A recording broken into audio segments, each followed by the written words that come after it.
नमस्कार दोस्तों, आइए जानते हैं उत्तर प्रदेश के सभी 75 जिलों की आज की ताजा बड़ी और महत्वपूर्ण खबरें।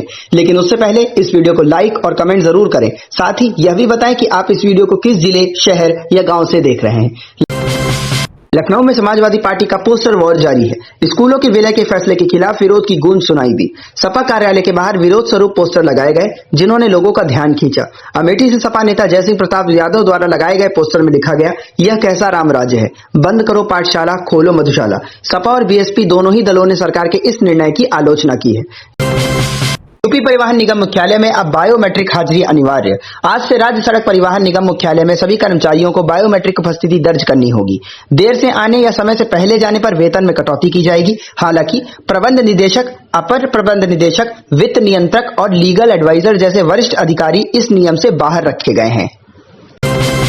धार्मिक पहचान की आड़ में धर्मांतरण और अवैध फंडिंग का खुलासा। बलरामपुर के उतरौला कस्बे में जलालुद्दीन उर्फ चांगुर बाबा, जो पहले गलियों में अंगूठी और नग बेचता था, मात्र 3 वर्षों में 100 करोड़ रुपए की काली कमाई का मालिक बन गया। उसने धर्मांतरण गिरोह खड़ा किया, विदेशों से अवैध फंडिंग मंगवाई और हिंदू युवतियों को प्रेम जाल में फंसाकर धर्म परिवर्तन कराया।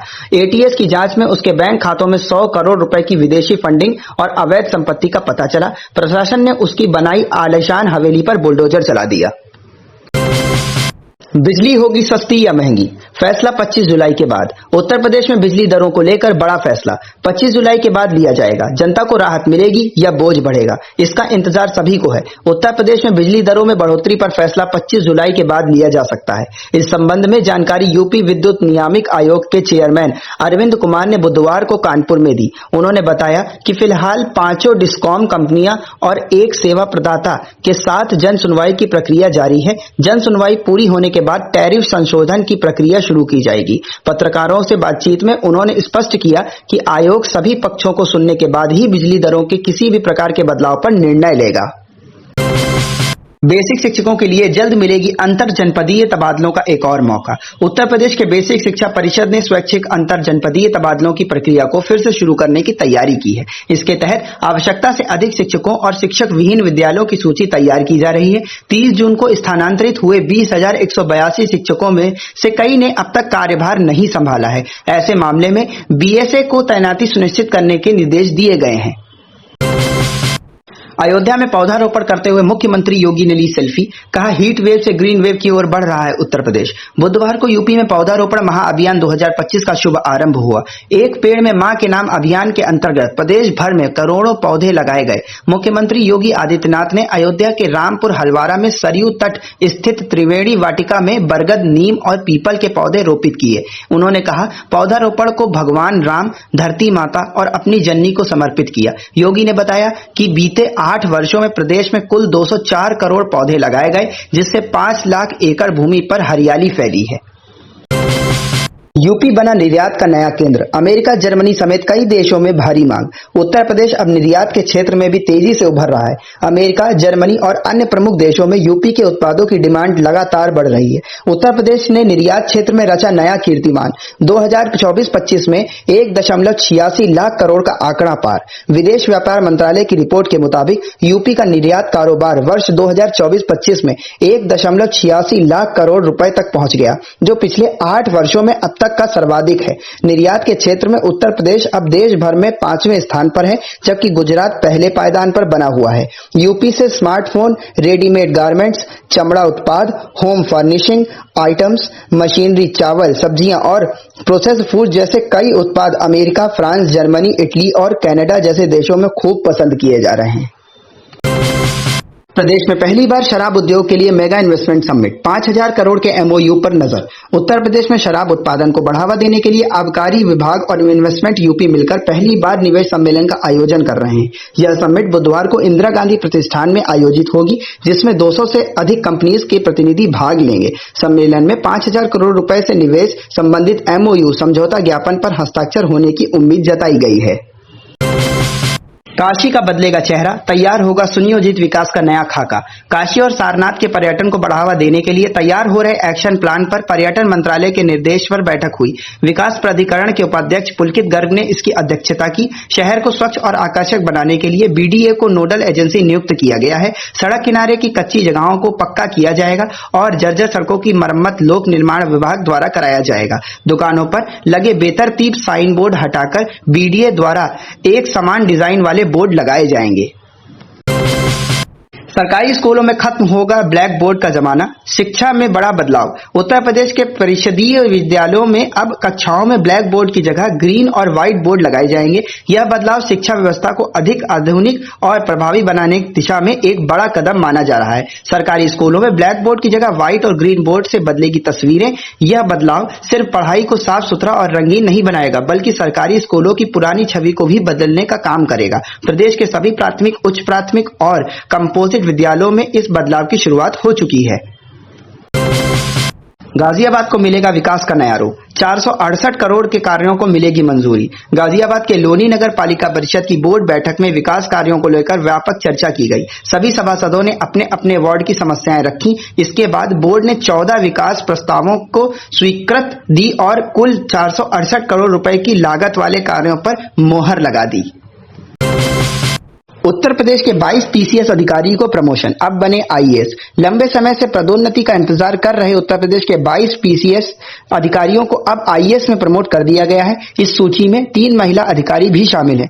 जल्द ही इन सभी को नई जिम्मेदारियां सौंपी जाएंगी। प्रमोट हुए प्रमुख अधिकारियों को सहारनपुर मंडल के उपर आयुक्त भानु प्रताप यादव, यूपीएससी के परीक्षा नियंत्रक राजेश कुमार सिंह, सिद्धार्थनगर के CDO Balram Singh, Yamuna expressway authority के विशेष कार्यकारी अधिकारी शैलेंद्र भाटिया और यूपीएससी के उप सचिव देवी प्रसाद का नाम शामिल है। महाकुंभ 2025 की भीड़ ने गिराई प्रयागराज एयरपोर्ट की रैंकिंग। महाकुंभ के दौरान प्रयागराज एयरपोर्ट पर यात्रियों की अत्यधिक भीड़ के कारण ग्राहक संतुष्टि में गिरावट आई, जिसके चलते एयरपोर्ट की रैंकिंग 20 स्थान नीचे गिरकर अब 37वें स्थान पर आ गई है। यह जानकारी भारतीय विमानपत्तन प्राधिकरण द्वारा कराए गए ग्राहक संतुष्टि सर्वेक्षण में सामने आई है। लखनऊ के अमौसी एयरपोर्ट पर 16 जुलाई से 20 घंटे चलेगा विमान संचालन। लखनऊ स्थित अमौसी एयरपोर्ट पर उड़ानों की संचालन अवधि बढ़ा दी गई है। अब 16 जुलाई से एयरपोर्ट का रनवे रोजाना 20 घंटे तक चालू रहेगा, जिससे उड़ानों की संख्या में वृद्धि और संचालन में सुधार की उम्मीद है। अमौसी एयरपोर्ट पर 16 जुलाई से बदल जाएगा कामकाज का समय। उड़ानों के समय में बदलाव की तैयारी। फिलहाल अमौसी एयरपोर्ट पर रोजाना सुबह 11 बजे से शाम 5 बजे तक मेंटेनेंस कार्य के चलते विमान संचालन बंद रखता है, लेकिन 16 जुलाई से 15 अगस्त तक यह अवधि घटकर 11 बजे से दोपहर 3 बजे तक हो जाएगी। ऐसे में अब कई उड़ानों के समय में बदलाव यानी रीशेड्यूलिंग को लेकर विचार विमर्श किया जा रहा है।